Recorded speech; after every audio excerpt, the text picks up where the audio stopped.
ગુજરાત યુનિવર્સિટીમાં એનએસયુઆઈનો વિરોધ આરએસએસ અને બીજેપીના નેતાઓના ઇશારે એનએસયુઆઈના કાર્યકર્તાઓ પર ખોટી એફઆઈઆર કર્યા હોવાનો આક્ષેપ છે। અગાઉ યુનિવર્સિટીમાં આરએસએસ દ્વારા ખોટા ઇતિહાસ બતાવવાના આક્ષેપો સાથે આરએસએસ સામે પણ વિરોધ કર્યો હતો। વિરોધ સામે એનએસયુઆઈના કાર્યકર્તાઓ પર એફઆઈઆર થઈ હોવાનો પણ આક્ષેપ। મેડમ રજૂઆત એક જ છે કે જ્યારે એબીવીપીના ગુંડાઓ દંડા લાકડીઓ લઈને તલવારો લઈને જ્યારે કેમ્પસની અંદર કેમેરા તોડે છે, કેમ્પસના પોસ્ટરોને નુકસાન પહોંચાડે છે, એ લોકો તોડફોડ કરે છે, તેની પર યુનિવર્સિટી મેડમ કે વીસી દ્વારા કોઈ પણ ફરિયાદ કરવામાં નથી આવતી। ખાલી એક તરફ ભાજપનું શાસન છે, તે માટે તે લોકો તેમનો પક્ષપાત કરીને જે રીતે એનએસયુઆઈ પર ફરિયાદ કરી તેવી ફરિયાદ તે લોકો એબીવીપી પર રજૂ નથી કરી, તેના માટે અમે વિરોધ કરવા આવે છે। બિલકુલ, તો હા, જે કાર્યકર્તાઓ છે તેઓ હાલ યુનિવર્સિટીમાં વિરોધ વ્યક્ત કરી રહ્યા છે અને તેમની માંગણી છે કે જે પક્ષ છે એ લેવામાં આવે અને જે પ્રતિપક્ષ કરવામાં આવે છે, જે રીતે નિષ્પક્ષ કાર્યવાહી કરવામાં નથી આવતી તો એ સામે એક્શન લેવામાં આવે। આપના સતત વિરોધ કરી રહ્યા છે એનએસયુના લોકોને ગંભીર આરોપો લગાવ્યા છે। યુનિવર્સિટીની પરિસ્થિતિ શું છે, મામલો ક્યારે થાળે પડશે?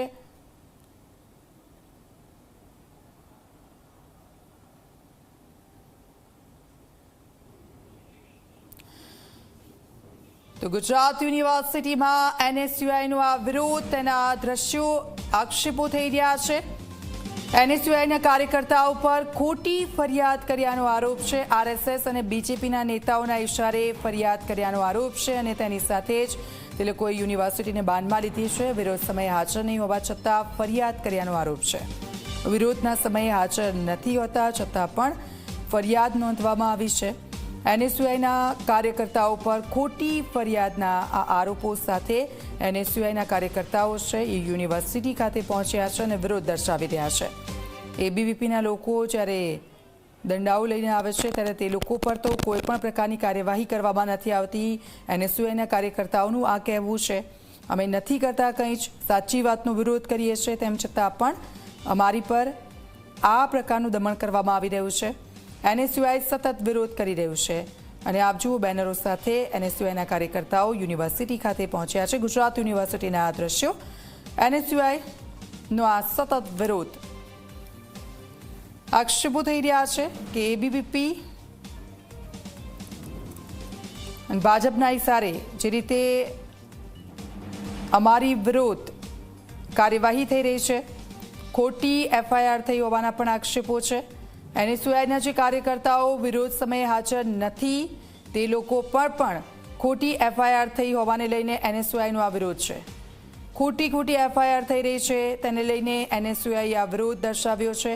આવેદનપત્ર સાથે તે લોકો યુનિવર્સિટીના કુલપતિ પાસે પહોંચી રહ્યા છે, ઘેરાવ કર્યો છે, પોલીસનો ચુસ્ત બંદોબસ્ત છે, તેમને ત્યાંથી દૂર રાખવામાં આવી રહ્યા છે, સમજાવવાનો પ્રયત્ન કરવામાં આવી રહ્યો છે, પરંતુ એક જ માંગ છે કે અમારી પર ખોટી એફઆઈઆર થઈ છે અને તેને લઈને અમારો આ વિરોધ છે।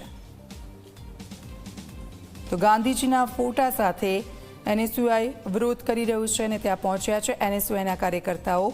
યુનિવર્સિટીની હાલની આ સ્થિતિ આપ જુઓ, સતત વિરોધના સૂર ઉઠી રહ્યા છે। ગુજરાત યુનિવર્સિટીને બાનમાં લીધી છે એનએસયુઆઈએ।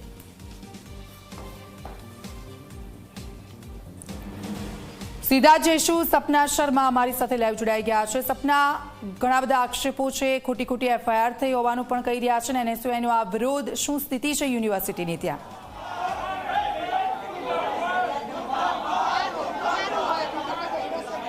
બિલકુલ દીક્ષિતા, હાલ ગુજરાત યુનિવર્સિટીના જે કાર્યકર્તાઓ છે, ખાસ એનએસયુઆઈના જે કાર્યકર્તાઓ છે, તેઓ હાલ વિરોધ વ્યક્ત કરી રહ્યા છે અને તેમની માંગણી છે કે ખોટી એફઆઈઆર જે આરએસએસ છે અને જે ભાજપ છે તેમના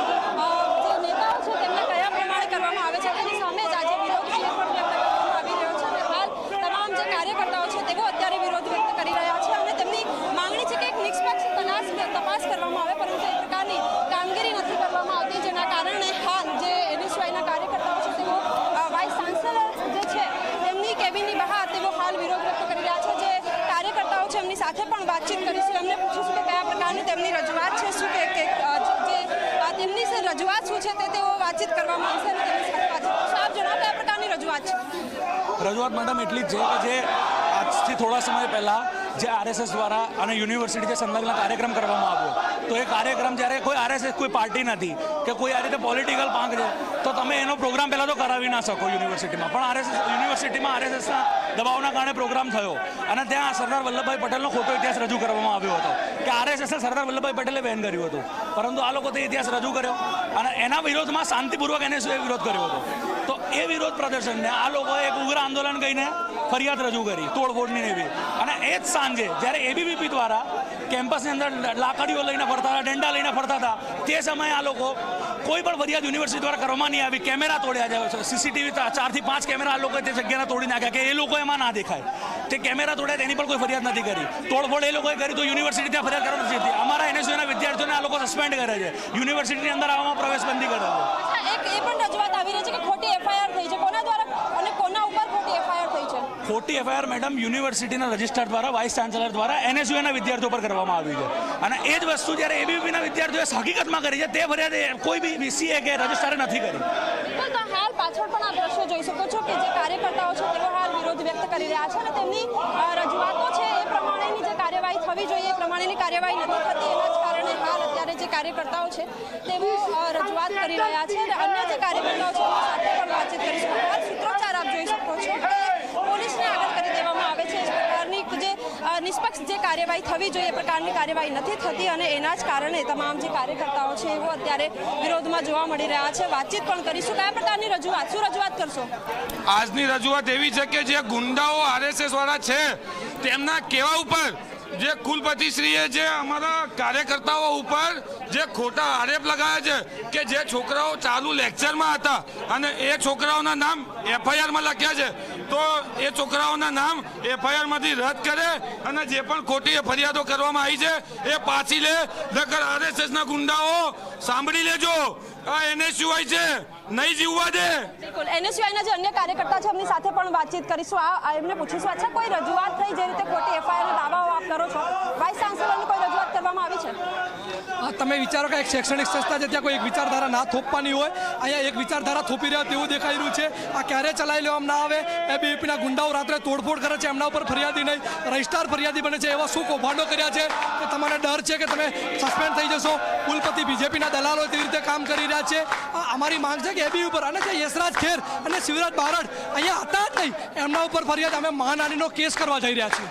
બિલકુલ. દીક્ષિતા, જે એનએસયુઆઈના કાર્યકર્તાઓ છે એવો અહીં જે વાઇસ ચાન્સેલરની જે ઓફિસ છે એની બહાર તેઓ વિરોધ પ્રદર્શન કરી રહ્યા છે અને તેમની માંગણી છે કે જે જવાબદાર લોકો છે જેમને પણ યુનિવર્સિટીમાં તોડફોડ કરી તો એમની સામે એક્શન લેવામાં આવે અને એ લોકોના જે આક્ષેપો છે, એનએસયુઆઈના કાર્યકર્તાઓ આક્ષેપ કરી રહ્યા છે કે ખોટી એફઆઈઆર જે એનએસયુઆઈના નેતાઓ છે એમના ઉપર કરવામાં આવી છે, જેની સામે તાત્કાલિક પગલાં લેવામાં આવે. બિલકુલ આભાર સપના. આપની પાસેથી અપડેટ્સ લેતા રહીશું. યુનિવર્સિટીના આ દ્રશ્યો અને એનએસયુઆઈનો સતત વિરોધ, ખોટી એફઆઈઆર કરવામાં આવી છે તેને લઈને.